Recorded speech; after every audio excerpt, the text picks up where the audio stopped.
ایران بنگهین پارتیین سیاسیین کردین ایرانی لهرما کردستان عراقی دکا آرمانجا موشک و درونان. لجوینا بلندا کومالا جی 20 لاندونيسيا سروك بايدن بالسروكي تشيني را كوم دبا. وحكومة تركيا PKK بتقينا دهيا اسطنبولي خطا باردكا.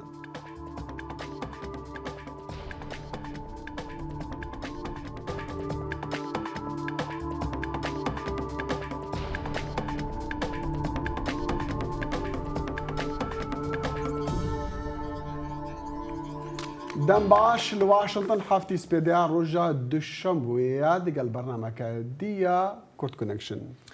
ئەم کاتان باش ئازیزان لە واشنگتن دیسی وەسڵاوتان لێبێت سڵاوی ئاسۆ جەبار و هاوکارم دەخیل شەمۆتان لێبێت شاد بووینەوە بە دیدارتان بۆ بەرنامەیەکی دیکەی کورت کۆنێکشن کە پەخشەکەمان دەچێتە سەر کەناڵی NRT و لەسەر جەمسە کۆمیدیاکانی دەنگی ئەمریکاوە دەتوانن بینەرمان بن. ببورن دەسەڵاتدارانی خۆجێی عێراق ڕایانگەیان ئەمڕۆ دووشەممە موشەکەکانی ئێران پارتە ئۆپۆزیسیۆنەکانی کوردیان لە هەرێمی کوردستانی عێراق کردوتە ئامانج لایانی کەم کەسێک کوژراوە و 8 کەسی دیکەش بریندار بوون. تارق الحەیدەری سەرۆکی شارەوانی کۆی سنجاق بە ئاژانسی فرانس پرێسی ڕاگەیاندووە 5 موشەکی ئێرانی باڵەخانەیەکیان کردوتە ئامانج کە پارتی دیموکراتی کوردستانی ئێرانی لێبووە. وەزارەتی تەندروستی لە کوردستانی عێراق ڕاگەیاندووە کەسی گیانی دەستدا و 8 کەسی دیکەش بریندار بوون. دەسەڵاتداران دەڵێن موشەکەکانی دیکە لە شوێنەکانی دیکەی کوردستانی عێراق کەوتونەتە خوارەوە بەبێ ئەوەی دەست بەجێ باز لە وردەکاریەکانی ئەو شوێنانە بکرێت.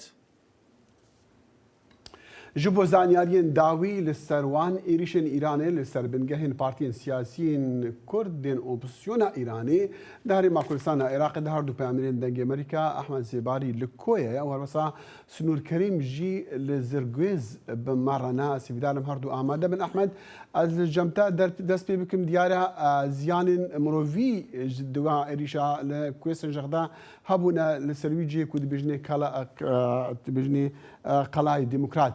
اگر زانیارین بتر بده ما چند کس برزیانی کتنا و چه تشتی داوی هیا؟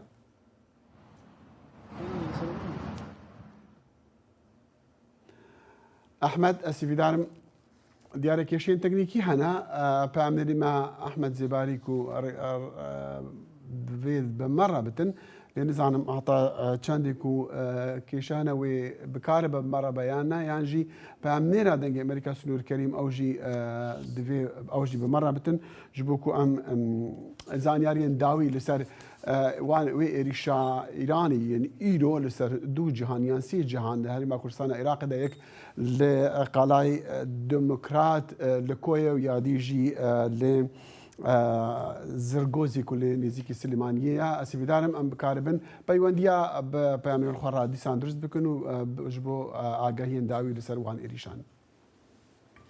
بەڵێ وەزیرانی دەرەوەی یەکێتی ئەوروپا ڕۆژی دووشەممە لە بروکسل کۆبوونەوە بۆ سەپاندنی سزای زیاتر بەسەر ئێراندا وەک کاردانەوەیەک بەرامبەر سەرکوتکاریەکانی ئێران بەرامبەر خۆپیشاندەرانی ناڕازی لە ڕێی هێزە ئەمنی و چەکدارەکانی کۆماری ئیسلامیەوە بە پێی دوایمین راپۆرتی هێرنا کە بایەخ بە پێشێرکردنی مافەکانی مرۆڤ و سەرکوتکاریەکانی کۆماری ئیسلامی دەدات بەرامبەر مافەکانی مرۆڤ بڵاویان کردوێتەوە کە تا ئەم سەروەختە 336 خۆپیشاندەر کوژراون و نزیکەی 15,100 خۆپیشاندەریش دەست بەسەر کراون. جۆزێف بۆرێڵ بەرپرسی سیاسەتی دەرەوەیەتی ئەوروپا لە بروکسل بە ڕۆژنامەنووسانی ڕاگەیان ئەمڕۆ بڕیارە پاکێجێکی دیکەی سزا بەسەر ئەو کەسانەدا پەسەند بکەین کە بەرپرسیارن لە سەرکوتکردنی خۆپیشاندەران.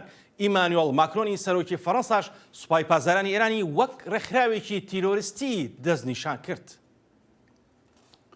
لباجار سليماني وبروجا دوما خوندكار زانقيا سليماني خو بيشاندانان دكن ايروان چند ريكن باجار گرتن وري نادان هاتن وچونا اوتومبيلان وان لبربو برف اواهيا بارزگاهي يعني بارزگاه سليماني هرنو داخوازن خو بدن حكمتي لهي زين اولكاريه ريلوان گرتو تند وتيجي والوزيجي دركتن هي زين اولكاريه غازا روندك ريج اف ودمان جن بلاستيكي بكار اینان جبو جک بلاوا کرنا خو پیشاندران خوندکارین کو خو پیشاندانان دکن دیبیژن او دی بردوام بن هتا کو داخوازن وان جبو آلیکارین دراوی و هر وسا کیم کرنا بهای خوندنی لی خوندنگهین ایواران بین دابینکردن خۆپیشاندانên îro li bîreweriya 238 saliya bajarê Silêmaniyê bû ku li çend cihên giştî û li navendên rewşenbîrî û keltûrî jî aheng û şahî dihatin gêran. دیارە پامێرندەگی ئەمریکا ئەحمەد زێباری و سنوورکەریم ئامادەنە ji بۆ کومە ئاگادار بکەن لەسەر ڕەوشە داوی یا وان عێریشن ئیرۆ چێبوون ji aliyê ئیرانê ve لەسەر çend cihên opsiyona îranî yan partiyên siyasîn Kurdan. Ehmed ez ji te dest pê bikim diyara lê qelay dibêjinê qelay demokrat li Koya زیان جی هەبووە زیان مرۆڤانی هەبووە تە چ شتێن داوی هەیەیان زانیارین داوی هەنا بەدیما لەسەر وێ عێریشیە داخل دو جوان برینوان گلک سختن روانه نخوشخانه بازار هولیر هات نکرن 6 بریندار جی لنخوشخانه دکتر خالدن لبازار کوری یعنی 8 کس بریندار بونه 8 پیشمرگه بریندار بونه دو پیشمرگان جی جانن خو اجداز دانه داخل ایران ایرو دمجمر نزی نه صبح بچوار موشکان هرشی قلای دموکرات کرن بازار کویا یعنی سه جوان موشکان داخل در دورا قلای دموکرات کتن ما بین قلای دموکرات و ما بین کمپی چند متر کن هر وسا یک جوان موشکانشی بر ناوا قلای دموکرات کتیه یعنی روش یا پیشمرگیان روش پنابران آلوز بو یعنی داخواست دکن کویدی اف سنوره هيرش درجنا كشن سنورك جوان همو هيرشان را بيتا داين هر ايرو داخل يعني هيرشي سر بنكو بارغان قلا ديمقراط هروات يكن نتن كويا دفرن سر سنوري لبنكو بارغان وان لبدر بطوب بدرون انتحاري زور بسختي هيرشي سروانا هات يكرن يعني زرارو زيان جاني ين مادي قاعدنا وان داخل اگر درفت هبه پیاما دخوازیم پیاما یک کار بدستن بلند یان حزب دموکرات کردستان ایرانی بزنی بله فرمو متخواست بچین جام سنوریش با زانیاری بده ما لی اگه ویت شکی بیشی بلاس فرمو چون کازی فکرم جام تا که هبو یک کار بدستن بلند یان حزب دموکرات کردستان ایرانی که پیام راستی ولاتن درب دیگه راستی رخنه دولتی دیگه کویدی تمامی دنگ نبن سرفانیشن کودی کن سر بنک بارگاین وان ما اوراق هاندن هایم گوه خوب دینی پیگوا لا أساس دا أم هيرشكرنا سر إيما بيامك بو بيامك نيو دولتيا هم بو أمريكا هم بو هاو بيمانان هم بو سعودية هر وكو لروجان رابردا ديتان كهالفريني فروكي بيبنزاودوي أمريكا أو بيامي دابوان كأجر هيرشك بكريتا سر ولاتاني هاو بيمان ودوستي ئەمریکا ئەوان حتمما کاردانەوەیان دەبێت بەڵام بە ئێمە با حیزبی دموکرات و بە ئۆپۆزیسیۆنی کوردی پامێکی دەگەێنم بۆوان کەما دەتوانینەوە دەیکەین مەترسی ئەوەی کە ئێران پێی وەزاڵە هاتوو پێی تەنگاو بۆ پێی ناڕەحەتە ئەو نفوزەیە کە حیزبەکانی ڕۆژهەڵات بە تایبەتی حیزبی دموکراتی کوردستانی ئێران لە نێو خەڵکدا هەیەی و هەروەکو دەبینن بۆ چەندین جار ناوەندی هاوکاری حیزبەکانی ڕۆژهەڵاتی کوردستانی ئێران و کوردستانی ئێران داوای مانگرتن و خۆپیشاندانیان کردو لە خەڵکە جوابی داوەتەوە. بەڵێ پامرا دەنگی ئەمریکا سنوورکەریمژی بە مەڕایە لە زرگوێزک و وەرژی ئێریش هاتیکردن سنوورخان زانیاری چیت هەیە لەسەر زیانەکانی پەلاماری ئەمڕۆ بە تایبەت لەو شوێنەی کە تۆ ئێستا لەوەی. والله دخيلم كاتتان باش طبعا ئێستا ئێمە لە زرگوێزین ئەو شوێنەی کە بەر لە چەند کاتژمێرێک واتە لە بەرەبەیانی ئەمڕۆدا لەلایەن درۆنە انتحاریەکانی دەوڵەتی ئێرانەوە ڕژەمی ئێرانەوە بردومان کرا بە پێی زانیاریەکانی ئێمە کە لەگەڵ بەرپرسێکی کۆمەڵی زەحمەتکێشانی کوردستان قسەم کرد بەر لە بەرنامەکە طبعا هیچ خۆشبەختانە هیچ گیان لە دەستدان و گیانێکی قوربانی نەبوو زیانی گیانی نەبووە ئەوەی کە هەیە کۆمەڵێک لە بنکە و بارەگاکانیان کە لە ڕابردوودا لە زەرگوێز بۆ بە دڵنیاییەوە بەداخەوە خاپوور بوون بە پێی زانیاریەکانی ئێمە 5 موشکی انتحاری بەر بنکە و بارەگاکانیان کەوتووە لەو 5 موشەکە 4 دانەیان تەقیوەتەوە یەکێکیان تەنیان ڕۆچۆتە زەویە و نەتەقیوەتەوە طبعا بە پێی زانیاریەکانی من کە لەسەر چاوەیەکەوە دەستم کرد بە دڵنیا دەستم کەوت بە دڵنیاییەوە بەر یەکێک لە درۆنەکان بەر بینای سکرتێری گشتی جێگیری سکرتێری گشتی حزبی کۆمەڵی زەحمەتکێشانی کوردستان کەوتووە بەڵام خۆشبەختانە لەبەرەوەی کە پاسەوانەکانی خۆیان لەو کاتەدا لەوێدا نەبوون هیچ کەسێک گیانی لەدەست نەداوە و بەڵام لە ئێستادا بە منیان ڕاگەیان کە زانیاریان پێگەشتووە پێدەچێت جارێکی تر لە ئەمڕۆدا هێرشەکانی ڕژێمی ئێران بۆ سەر بارگاکان دووبارە ببێتەوە. بەڵێ سنوور یعنی تا چەندی ئەو پارتە سیاسیەکانی ئۆپۆزیسیۆنی ئێران توانای ئەوەیان هەیە خۆیان بپارێزن لە پەراماری بەم شێوەیە، یعنی ئەوانە چی دەڵێن لەسەر ئەمە، چی دەکەن، چیان کردووە؟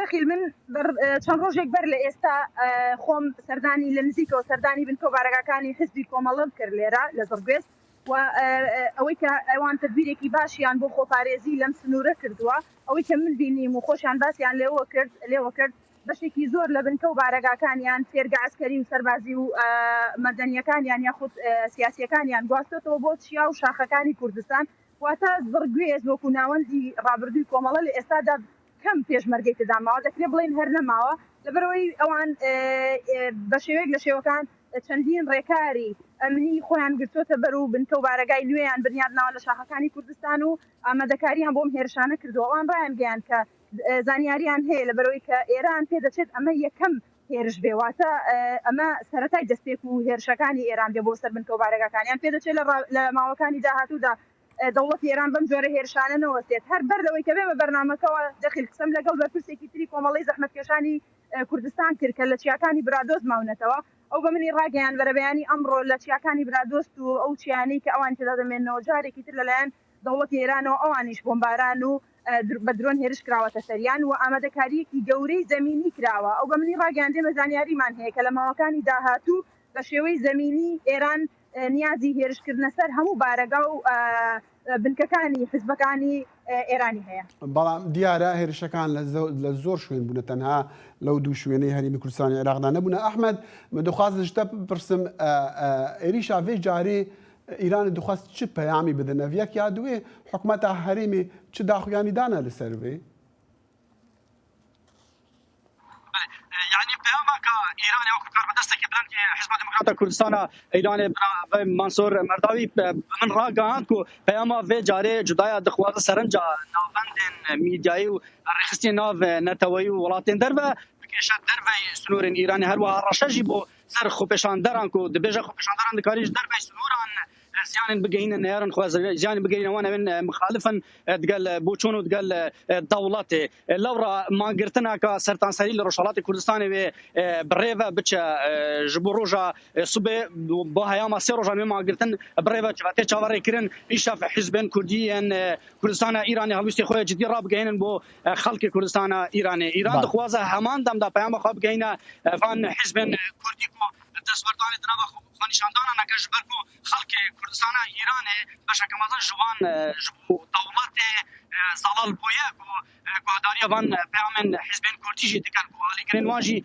بشويك بفرمان دنافا كردستان ايران دهنا يعني قال اخوان دفان قال قطاب خانه واخوان دنكان دا اخوان كاران دروشم تجي كمارا اسلاميه ايران قوتنا بل صبرت بحكومه هرم كردستان حكومه عراق بقشتي حكومه هرم كردستان زاري مسرور بارزاني سرك حكومه هرم كردستان ادانه في هيرشو بشكل يسر خاكا عراقي وهرم كردستان كله كاربدسك بلندي كمارا اسلاميه ايران بريا از بما برنامج قلت منو تن ادانه كردن بزنيا في حكومه هرم كردستان حكومه عراقي سكالا انجمان اساس كتيا اوروبا لسر اسلي قشتي سكالا بلند كجمهور كو ايران تشدي هيرشنا كسر بكاو بارغينا كوچادي الصاله افر دوباره دباله احمد زباري بيعني دنج امريكا لكوير النهار استوخوا وهر بصاص نور كريم لزرغويس بمره منقلك سباس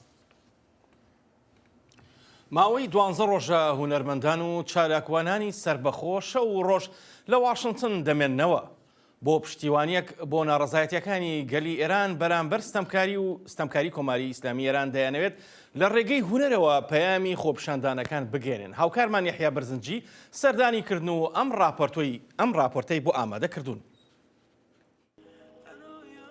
شەوی درێژی پاییزە و لە نزیک کۆنگرێس زۆر چالاکی شارە زیندۆکە واشنگتن لە شەودا وەنەو زێگەدات وەێ ئەم هونەرمەندە ئێرانیانە 12 ڕۆژە ئێشک دەگرن بە دیار خەمەکانی نیشتیمانەکەیانەوە دەخوازن بە هونەرەکانیان هەر نەبێت سۆز و ڕای هەندێک لە خەڵکی غەیرە ئێرانی بۆ خۆپیشاندانە جەماوەریەکانی نێو ئێران ڕابکێشن. کارێکی هونەری بەشدار بووم هەموو ڕۆژێک ئەنجامی دەدەم و نوێی دەکەمەوە هەر ڕۆژە و کفنێک ڕەنگ دەکەم. ئەو چالاکیە لە سیاسیترین شوێنی دنیای واشنگتندا نیشان دەدەم. کفنەکان هێمایەکە بۆ هەموو ئەو قوربانیانە هاوتای نیشتیمانەکەم دەیکەم بە بەری مرۆیەکدا. پەیامەکەشم زۆر ڕوونە. بەردەوام دڵمان لای قوربانیەکانی نیشتیمانە ئەوانەی کە ڕژێمێک بۆ کوشتنیان دەست و پەنجەی نەرم کردووە. بەردەوام لە دڵی ئێمەی تاراوگەنشیندا شوێنی خۆی کردوێتەوە و هەرگیز لە یادیان ناکەین. ئەوەی لە ئێران دەگوزارێت ڕوبەڕووبوونەوەیەکی خەڵکی سیڤیلە هیچ شوناس و ڕنگوبوویەکی سیاسی بەبەردا نەکراوە.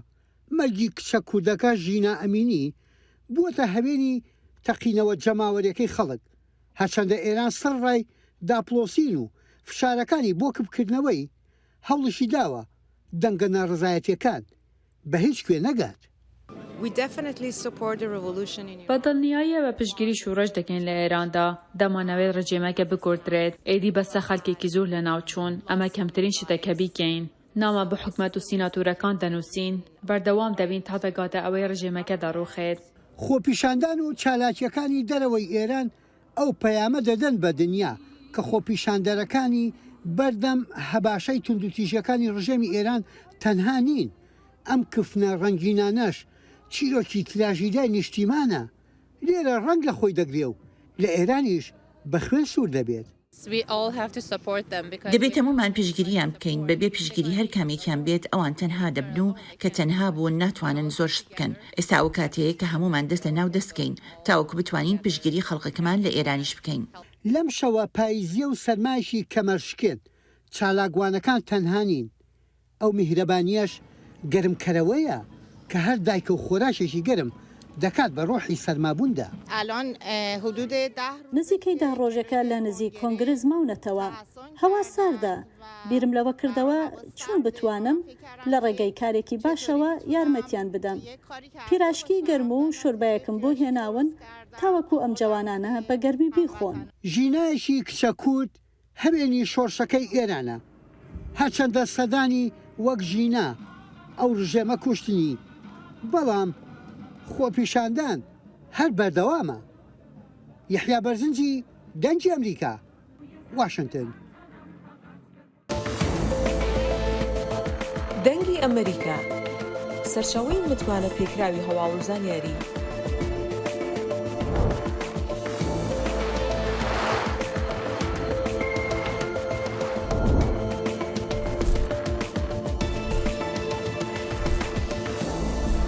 لە ماڵپەڕ و تۆڕە کۆمەڵایەتیەکانی دەنگی ئەمریکاوە ئاگاداری هەواڵ و گۆڕانکاریەکانی جیهان بە.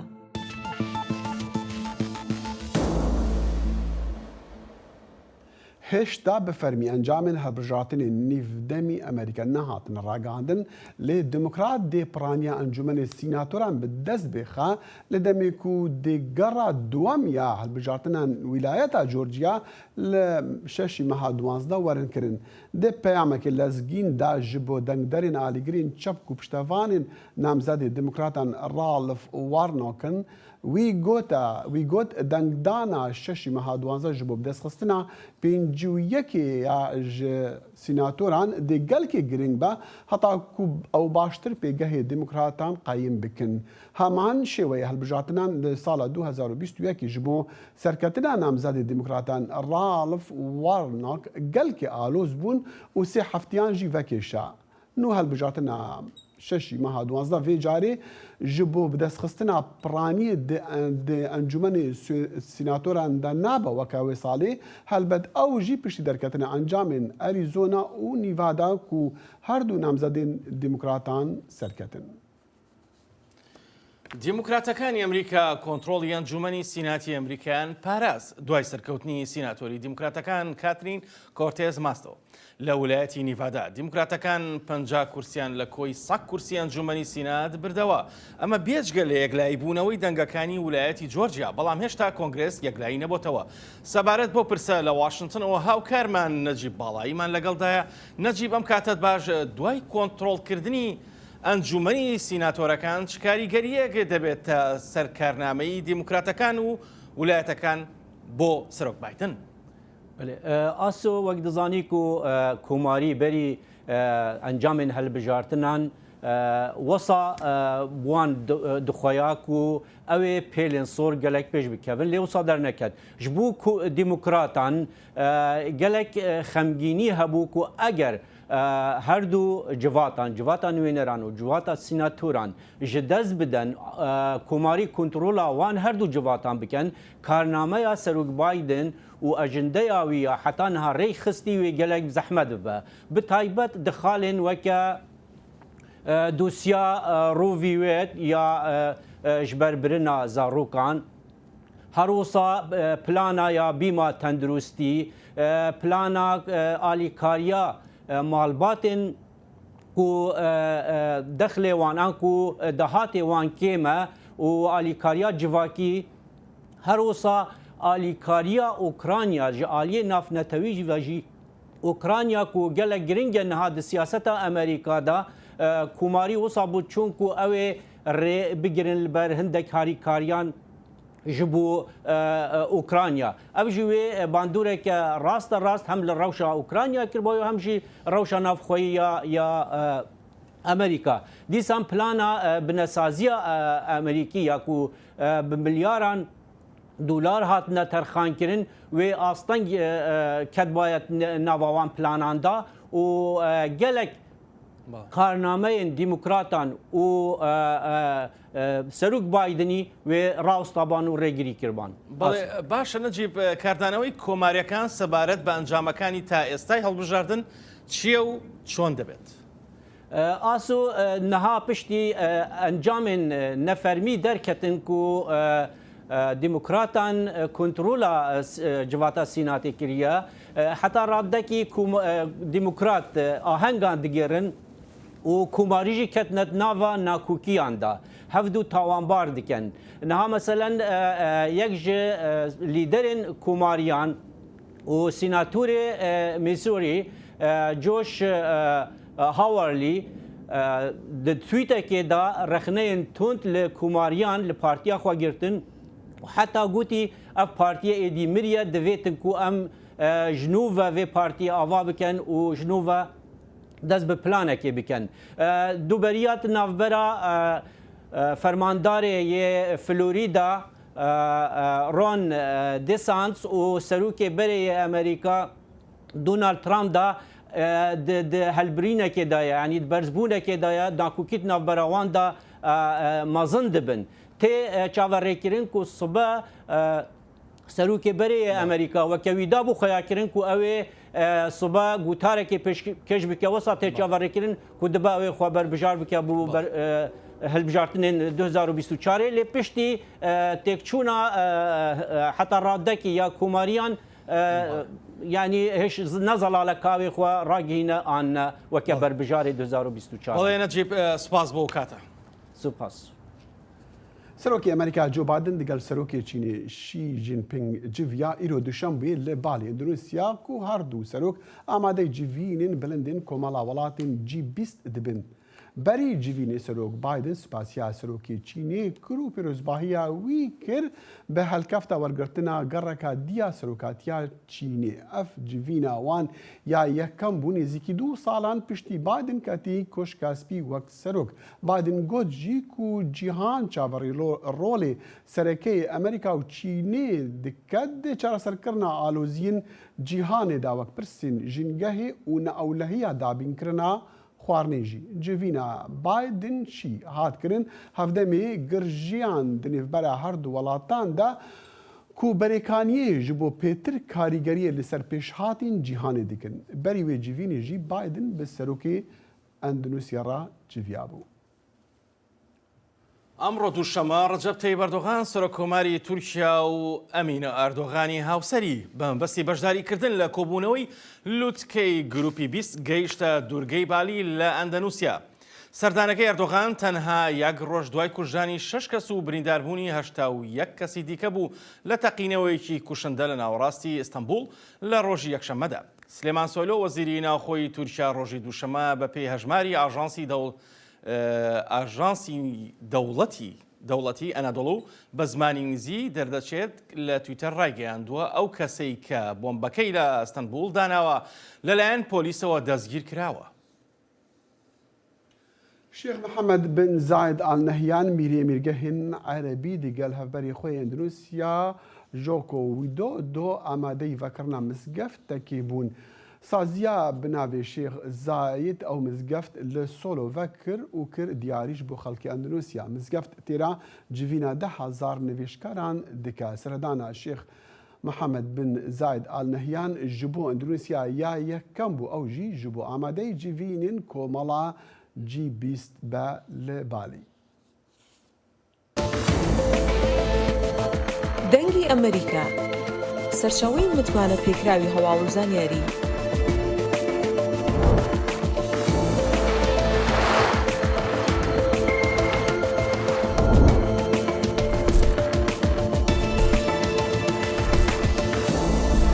لە ماڵپەڕ و تۆڕە کۆمەڵایەتیەکانی دەنگی ئەمریکاوە ئاگاداری هەواڵ و گۆڕانکاریەکانی جیهان بە.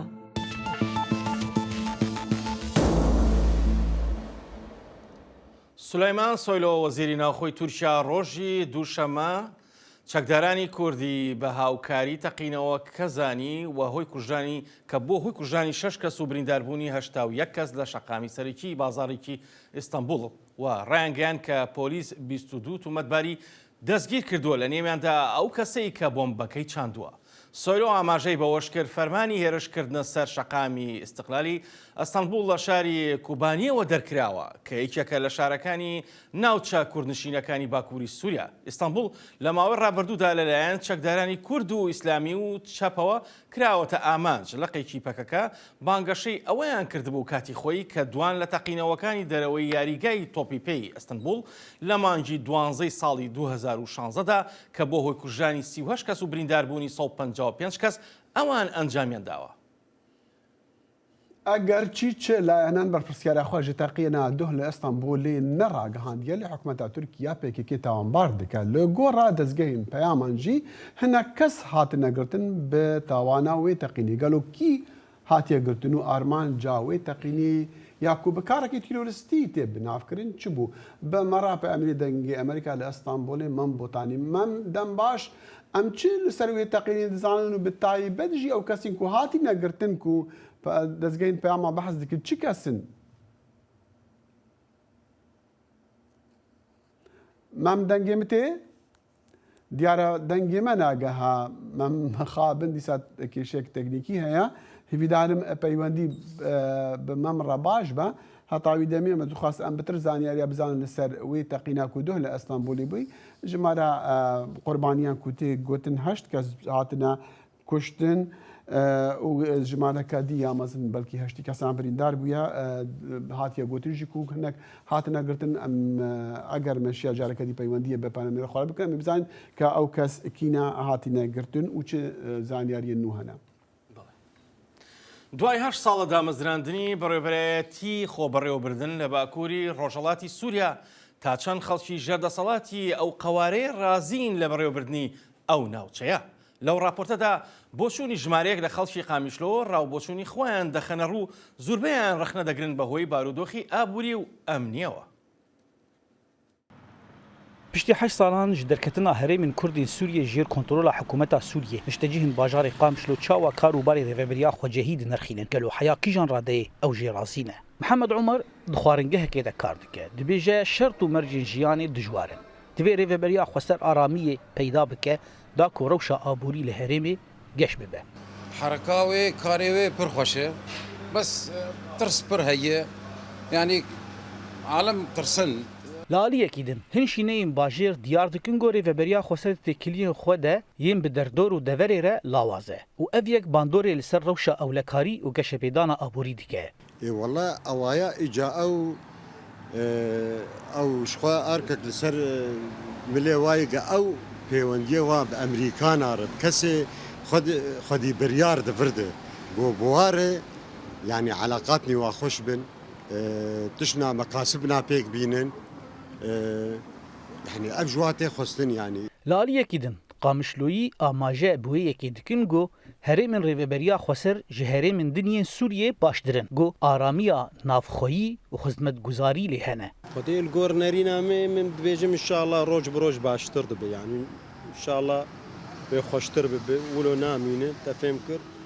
هجماره کش نستجیهن قامشلویی جی باور دکن گو ریوبریا خسر دهن بریارن خوده نرین شینیان ناگره لورا هن بريار نلقوري روشا هندرين يا دفرينه يعني وقعنا قبلك قامة بلنكرن تمام أبقى بلنكرن ما ندي يعني إنه نقول كسي إنه فامي قبلك بلبكن لالي يكيدن لقوري زاغونين ريفبريا خسر رجايا بشداربونا جنان دسازی و ناوندن بریاردان ده 5 صدیه لهیا کی جان راده جن جریفه بریا خسر راضیه يعني ام نقارن بيجن انه دورا خو بالشكل كي وقت بير السن ورسمي جيتيد ليس جبر ديجينا جي راستي هشمن ديازلام هات لسر استا باکو رجلات سوریه هفت ریوبرین سیویل هاتنه آوا کرن لگوری سرجمارن نفرمی زیده 5 میلیون کس لباکو رجلات سوریه دجین هر وها هجماره که زیده جدر بدرن سوریه لی بجیبونه لگوری آمارن فرمین ریوبریا خسر 132 شارداری 47 ناوندن خدمت گزاریه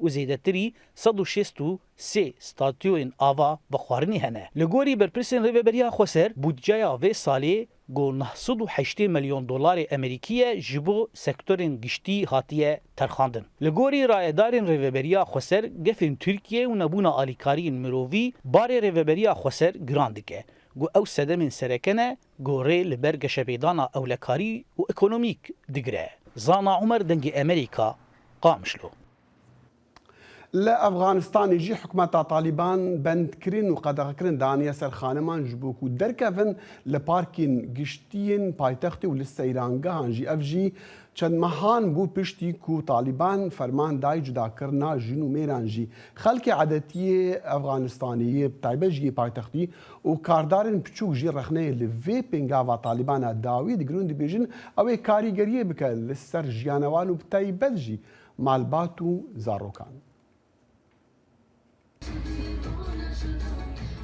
قانون طالبان نبتنی قدخیا درکتنی لپارک و بخچیان لسر جنان داتینه لی او بله ری نادوان که هرن جهیدین ینگشتی اف قانون کاریگر بو چند مهان پشتی فرمان جدا کرنه لسر بنگه هارگزه و داخستن خواندنگه هنکچان جسالا بوری و وروه پارک ها را که برای خانم ها بسته کردن نه حق پارک لپیش جنان ورنگرتن چونکو جنو میر و کف هوجهی به در باسکرنا دمین خوش هیا دما جن دمالی دا دمینن دی راستی خموکیه ببن در باسکرنا دمین خوش مافی هر ولاتیه کیه مرد زنس قانون نو هفته بوری هات درخستن و او بیتر جنان تنگاف دکه و درکتنا وان لدر وی مال آستنگ دکه جخوا قدخیا درکتنا جوالت بی زلامکی جمالباته لسر جنان هیا هلبت او نچارن کو حجاب یانجی برقای دینن دما هرن جهکی در وی ماله اگر دمکی بخوشی جویرانه با و مورالاوی نزم با او دی چه وزاروکن خوشاد بکد بگمان مورالاوی دی نزم با و اگر شو و روش دمالی داما او دی کاریگری اکا خراب بکد لسر مالباتا خوشی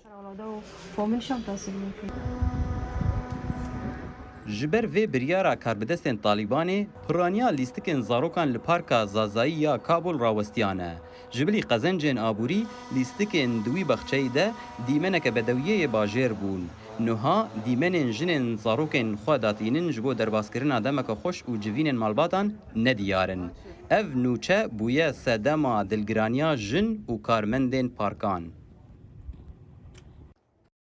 اسلام خو چې موږ څومره پوهیږو اسلام ورته اجازه ورکړي چې اسلام ری د هستین خوش ته هبن اسلام ری ناده خلق دبنی مالا د ورن زندان کرن بتنی طالبان دزانن کا او چما ناخوازن جن جمالی درکوین خوزیکا وان صدمک باش دیار بکرا بتنی دبیجن قدخیه جن هرن پارکا یان بخچیا موږ ته یوازې دومره ویلی شل چې ښځې مطلق ترسا گرتنا کارداریان د وی بخچه باجر ده هیه حبیب جان زازای دبیجه د 105 کسان کار جره دکر وی باج دا حکومته لی داخستنا کارداریه و به سدم کو کاردارن بیانی قطرو نکن ولید او دبیجه پشتی 20 سال شر خلق وان حوجداری دمن خوشن ئانتۆنیۆ گۆتێرش سکرتێری گشتینەتەوەی گرتوەکان سەردانی زیندانێکی بەناوبانگی پێشووی کەمبۆدیای کرد کە کراوە بە مۆزەخانەی جینۆساید بۆ بەسەرکردنەوەی پیشانگاکان و ژوورەکانی زیندانەکە.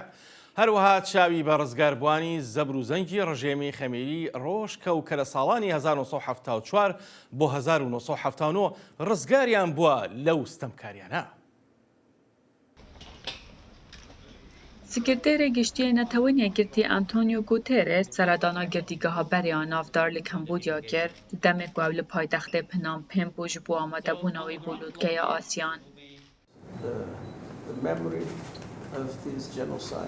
دوی بیرینانا وی جینوسایته بمینه دا کو دی پیش روژه دا لهر جهکی جهان بویرن بوی رنگی ریندن.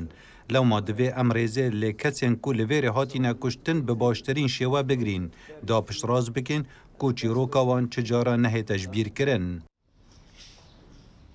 شهینگی وەرەگرتیگەه کوهاراندیە بۆ موزەخانە جینۆسایدا سواسلنگ گوتەرس ناوا موزەخانەیە دادگەری چی بۆ دیتنا پێشانگە و بەشێن ئەشکەنجەدانên گردیگەها berê ew ê her wisa rizgarbûyên rejima stemkar ya sala 1974 ta 1979 li ser demê desala daxemê roj vedîtin ku tevgereka gerîlayên komûnîst bû ta ambare bi kuştina 1.7 milyon mirovan. بێ شارەزایی ئامنج بۆ چێکردنەوە دەستگەها نوویسین و ماشینین دیین میکانیکی کو ببوون سەدەمێ بەردەوامیە ژیانە نۆبەدارên زیندانê ez jî rizgar nedibûm heta vê rojê bibînim. نزیکی 17,000 تا 20,000 کمبودی li nava girtîgeha Tawuz da hatbûne girtin. Ya ku dibin rejima xemê roj ve digutinê zîndana ewlekariya 21 yan jî S21 bi tenê dihan kes tên nasîn ku şiyayîne ji zîndanê rizgar bibin. Ji bo raporda çanda laç kokayînek hatîn mayî dengê Amerîka. ڕاست دا دەبێژین ئەمریکا وڵاتی پەنابەرایە و پڕە ji çîrokên wan kesan ku demagehayîne ئەمریکا destê wan vala bûye. Kîmî Dong پەنابەرێکە ڤێتنامیە ku li salên 1970 hatiye ئەمریکا وەکە me gotî dest vala bûye lê wêşiya bû xewnên xwe cêbicê bike. Wê çîroka xwe ji dengê ئەمریکا ravegî rewçawa niha ew dikare alîkariya wan civakan bike çi li Vêtnamê û çi jî li Amerîka jî ku alîkariya wê kirine bigehta xewnên xwe û bikarî be kampanyayeke serkeftî da bimezrîne. Sêvîdarim ew raport amade be dema ev xanime çîroka xwe ji me re vedgere. هاتنا کمی دانگ بۆ ئەمریکا ساڵە 1975 بوو دەما ئەو لە باژارێ سایگان دژیا و بۆ کۆمپانیا IBM کار دەکرد و بڕیار بی لە ڕۆژێن دیماهێکا شەڕی ڤیەتنامê بێتەوە گوهاستن لێ پلان بجه نەبوو. سایگان وێران بوو ئەو bi min re negihiştin gelek alozî hebûn min nezanî paşa roja min wê çi lê bêt herkes ditirsiya. لەشکرê باکوورê Vîetnamê bajarê Saigon gird û çirêkên fermî bۆ derketinê nebûn. Dang xwehawêta nav paseka hikûmeta Amerîka ku li nêzîkî parkekê rawesta bû û bi xêra yek ji karmendên hikûmeta Amerîka di nav pasê de ew bire firokexanê û pişra gehanda girava Guam da daxwaza penaberiyê bikit. Dema ji Vêtnamê ravîm tenê $30 diberîka min dabûn.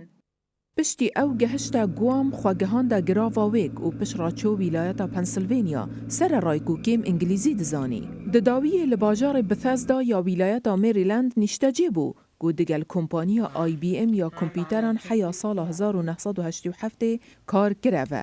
دوێ ساڵێدا وێ و هەفژینێ خوێ لانگ نوێن کۆمپانیەک ئایتی یا سەرکەفتی بناوێ پراگماتیک دامەزران. سەرکەفتنا vê kompaniyê derfetek dawê da harîkariya civaka xwe bike. Van herdu hevjînan $2 milyon bexşîne sindoqên harîkariyan û xwendekarên endazyariyê û bazirganiyê ya zanîngeha Maryland. Her wesa $5 milyon dane zanîngeha George Mason بۆ piştgiriya xwendekarên endazyariyê ku navê wan li avahiyek ya zankoyê li bajarê Fairfax ya wîlayeta Virginia kir. Wan her wesa $1 milyon dane kolîja Montgomery بۆ harîkariya xwendekarên civakên kêmîne. Weke spasiyek ji bo wan vê kolîjê jî navê wan li avahiyek xwe kir. Dema xelek navê Vêtnamê li ser cihan dibînin wan han te ku ev jî dişên tiştekê wisa bikin. Ji sala 2018 heya niha navenda wan harîkarî daye zarokên malbatên Vîetnamî yên li deverê dijîn داکوان هان بدن بۆ خوێندنێ. Ez harîkariya kesan û nifşêdaha dîdgem, ji ber vê yekê xwandin geleka giring e. هەرچەندە ئەڤە 5 ساڵن ئەو لە ئەمریکایە لێهێژ حەج ڤیەتنامê و خەلکێ wê dikit. Xelkê her welatekê divêt heşyek dû bikin. Ji ber vê yekê divêt ez herdem heş welatê xwe bikim. Wan hejêkirina xwe bo her du welatên Amerîka û Vîetnam veguhastiye birêka harîkariya gencan û bi dezveînana paşerojeka geştir. Raporta Dang Hai, Helen Sindhi, dengê Amerîka. Em vegerin Tirkiya wekû deng û basan ji bihîsîn ku ji mareka kesan hatine girtin bi tawana teqîna duh li Estenbolê ku tê de 6 kes hatine kuştin û pitir ji 8 kesan jî birîndar bûne. Careke dî em vegerin Can Peyamerê dengê Amerîka li Estenbolê mem botanê sivîdarên peywendiya me vê carî pê re baş be. Mem çi tiştê dawî heye û tê gotin ku ew kesên hatine girtin çi kesin? Belê parbidestên Tirkiye dengê başna ez xwazim hinek behsekî ro bikim piştî teqîna du li kolana İstiklalê ku kolana herê qerebalat a Stenbolê û gerok gelek tên serdana vê kolanê dike. Teqînek roda û 6 kes jiyana xwe ji dest da û 81 kesan 81 kes ji birîndar bûn li gor pêzanînên parbidestên Tirkiye. Daxuyaniyên herî dawî jî ji serokê Wezîrê Karên Navxwayî Tirkiye Süleyman Soylu hat.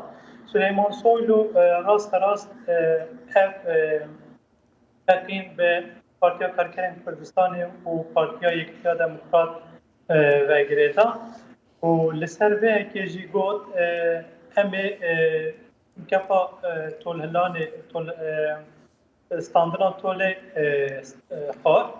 Weke din jî du balyozxane Enqereya Amerîka sersafî ji pêbûyerê Tirkiyê xwestibû ji malbatên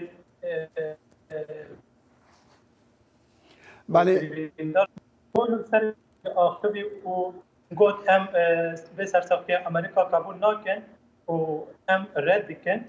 Rast ev kes hatî girtin ji weke belê. Belê me dixwastim bizanin ka ew kesî hatine girtin kîne te zanyarî hene çi kesin? Ew kesî hatin girtin çi kesin? Belê. Dengê te jî mixabin tê birîn û tê qutkirin ez sêvîdarim vê carê dengê me baş bige heve hevkar bikaribin wê peywendiya dengî baş bikin. Me dixwast bizanin mem eger dengê min tê me dixwast ez bizanim ew kesî hatine girtin çend kesin û çi kesin û armanca wan çi bû ji wê teqîna duh?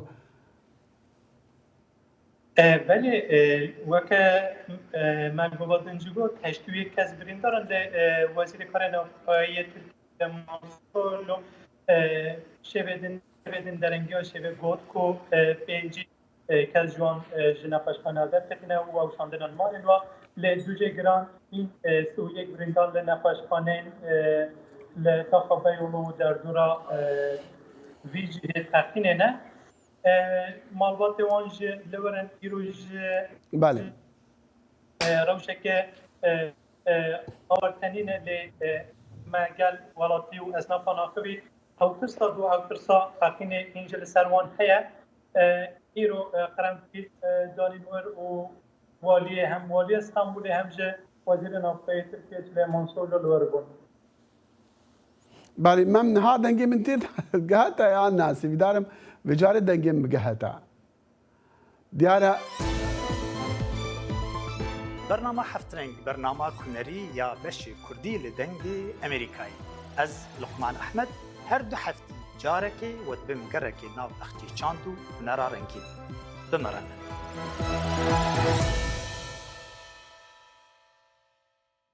حاجی تاهیر نەورۆڵی پیاوێکی دانیشتووی هەڵەبجەیە. ئەو جلوبەرگ و شێوازی ژیانی خۆی وابەستەی کولتور و فەرهەنگی کۆنی کوردەواری کردووە. ماڵێکی بە شێوازێکی کۆن دروست کردووە و دەیان پارچە کەرەستەی جۆرا و جۆری تیادایە کە دەگەڕێتەوە بۆ مێژوویکی دێرینی ناوچەکە. فەرحان هەورامانی سەردانی کرد. مەسلەیەکی کوردی هەیە ئەڵێ بووە بە کەلاکەت ڕەم کردوون لەسەر یەگەنیا بەڕاستیەگە شوێنەکە گەورە بواە شتی زیاترم هەیە حاجی تاهیری قسە خۆش ساڵانێکی زۆرە خولیای کۆکردنەوەی کەرەستە کەلتوریەکان و شێوازی کۆنی ژیانە کە لە ناوچەکەیاندا هەبووە. ڕۆشنبیر و مامۆسا و دکتۆر و ئەمانەتیان سەردان مەکەن تا درەنگە دانیشن دو ئەویشە بەخوا خۆشم دڵم نایە بخەوم ئەوەنە دڵم پێی خۆشە دکتۆر ئەڵێ کە شتێ دڵ و پێی خۆش بوو کواسە دکتۆرە پێوتمتی کە شتێ دڵ و پێی خۆش بوو زۆر دڵیتی ڕاکێشا و سرنجی ڕاکێشاوە کۆ ئاسانە بڕۆی عیادەیەکی چاوکەی لای دکتۆرێکی چاک لە نەخۆشینەکەی تێبگا. جلوبەرگە کوردەواریەکەی و ئەکسسواراتەکانی لە کاتی پۆشینی جلەکانیدا تەنیا نەبووەتە هێمایەک بۆ ناسینەوەی حاجی تاهیر نەورۆڵی ئەو هەر بە شوێن گەڕانەوەی زەمەنەوەیە و دیوەخانێکی بە شێوەی ڕابردوو بنیان ناوەتەوە.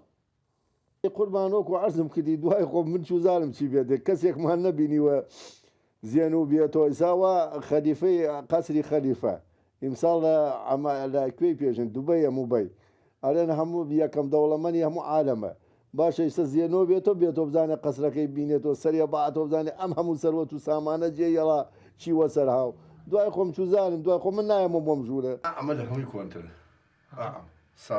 کۆکردنەوەی چەکە جیاوازەکان لای حاجی تاهیر حەزێک و تێکەڵ بە ژیانی بووە.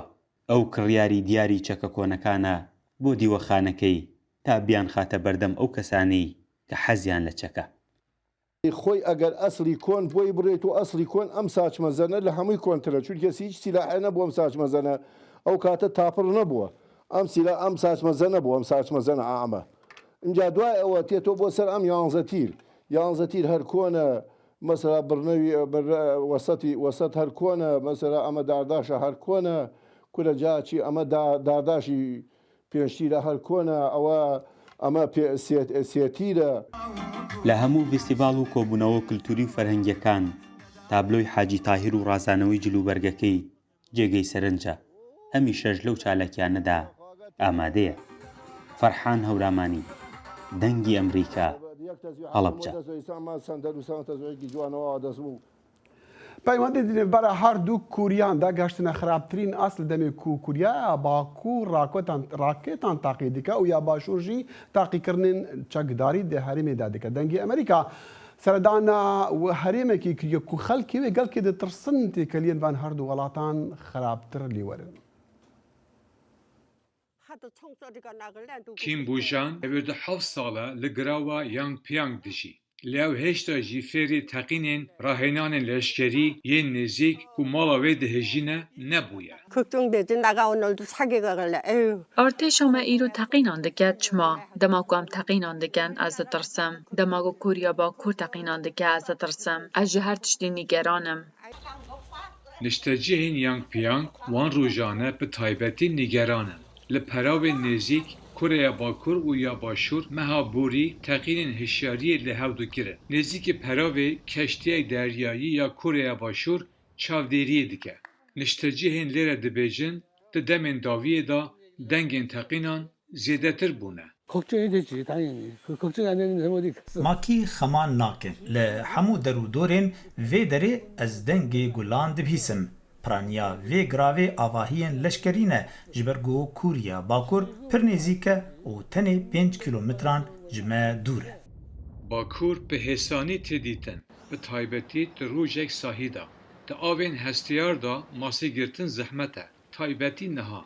Her gava ku Koreya Bakur çekan diteqîne divê keştî derkevin û ew zererê dide niştecihên ku debara xwe ji deryayê dikin. Ez nizanim ka ew çi qas bandorê li xelkê dervey deryayê dike lê ziyana bo masîgiran gelek mezin e bi taybetî li herêmên leşkerî. Tenê debara jiyanê di metirsiyê da nîne. Gelek kes ji evlehiya xwe ditirsin. Di sala 2010 da Koreya Bakur bi qasî 170 top hawêtin Yangpyang û di encamê da 4 kes hatin kuştin ku 2 ji wan sivîl bûn. Ew kurike ew cihe ku leşkerekî Koreya Başûr lê hatibû kuştin ji ber êrişa Koreya Bakur. Ez pîrim ez dixema xwedanînim lê ez dixema zarokên xweda me. بو کسین کو لانین وی پوچونو گوندا دجین مترسی جه همو دامان مزنتره. راپورتا بیلگالو جاتوزل دنگ امریکا. هر شاد و بختور بن. خدا حافظ.